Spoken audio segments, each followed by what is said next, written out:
തിരുവനന്തപുരം നഗരത്തിൽ 18കാരനെ കുത്തിക്കൊന്നു. സ്കൂൾ കുട്ടികൾ തമ്മിലുണ്ടായ തർക്കം പരിഹരിക്കാൻ യുവാക്കൾ നടത്തിയ ചർച്ചയാണ് അരുംകൊലയിൽ കലാശിച്ചത്.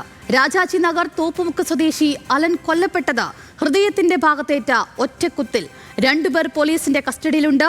ഇവരിൽ കാപ്പ കേസ് പ്രതിയായ ആളാണ് അലനെ കുത്തിയതെന്നാണ് സൂചന.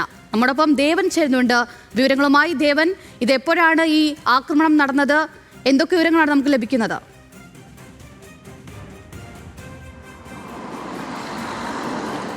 അഞ്ജലി, ഇന്ന് വൈകിട്ടോടുകൂടിയാണ് നഗരത്തെ ഞെട്ടിച്ചുകൊണ്ട് ഇത്തരത്തിലുള്ള ഒരു കൊലപാതകം സംഭവിക്കുന്നത്. അതും നഗര മധ്യത്തിൽ തന്നെയാണ് ഇത്തരത്തിലൊരു സംഭവം നടന്നിട്ടുള്ളത് എന്നാണ് ഏറ്റവും ശ്രദ്ധേയമായ കാര്യം. ഇന്ന് വൈകിട്ട് 5 മണിയോട് കൂടിയാണ് ഈ സംഭവം ഉണ്ടാകുന്നത്.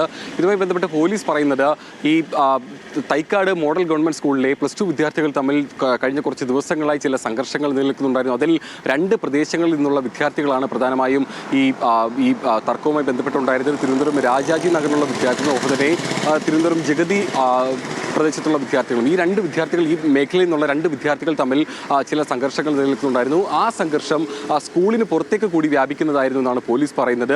അങ്ങനെ ഇന്ന് വൈകുന്നേരം ഈ വിദ്യാർത്ഥികൾ ഈ ഫുട്ബോൾ കളിക്കുന്ന പ്രദേശത്ത് വെച്ചിട്ട് ഈ വിദ്യാർത്ഥികൾ വീണ്ടും ഈ സംഘർഷത്തിൽ ഏർപ്പെടുന്നു. അങ്ങനെ ഈ സംഘർഷത്തിൻ്റെ മധ്യസ്ഥ ചർച്ചയ്ക്കായിട്ടാണ് തിരുവനന്തപുരം രാജാജി നഗർ തോപ്പുമുക്ക് സ്വദേശിയായിട്ടുള്ള അലൻ ഈ പ്രദേശത്തേക്ക് എത്തുന്നത്. അലൻ ഇന്ന് ഉച്ചയോടുകൂടിയാണ് അലൻ ഈ വീട്ടിൽ നിന്ന് മറ്റു വിദ്യാർത്ഥികൾ വന്നുകൊണ്ട് ഈ അലനെ വീട്ടിൽ നിന്ന് വിളിച്ചുകൊണ്ട് പോകുന്നത്. അങ്ങനെ ഈ സംഘർഷം നടക്കുന്ന സ്ഥലത്തേക്ക് അലൻ എത്തുകയും അവിടെ വെച്ചിട്ട് ഈ 10-30ഓളം കുട്ടികൾ ആ സമയത്ത് ആ സംഭവ സ്ഥലത്ത് ഉണ്ടായിരുന്നു എന്നാണ് പോലീസ് പറയുന്നത്.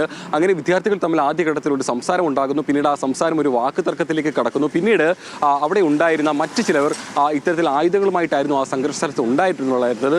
അങ്ങനെ ഈ സംഘർഷത്തിനിടയിൽ ഈ അലൻ്റെ ദേഹത്തേക്ക് ഈ പറയുന്ന ഈ ആയുധം ഉപയോഗിച്ചുകൊണ്ടൊരു പ്രത്യേകിച്ചും ഈ നെഞ്ചിൻ്റെ ഇടതുഭാഗത്തായിട്ട് ഈ ആയുധം ഉപയോഗിച്ചുകൊണ്ടൊരു ആക്രമണം ഉണ്ടായിരുന്നു എന്നാണ് ഇപ്പോൾ പോലീസ് പറയുന്നത്. ഒറ്റ മുറിവ് മാത്രമാണ് അലൻ ഈ സംഭവവുമായി ബന്ധപ്പെട്ട് ഉണ്ടാകുന്നത്.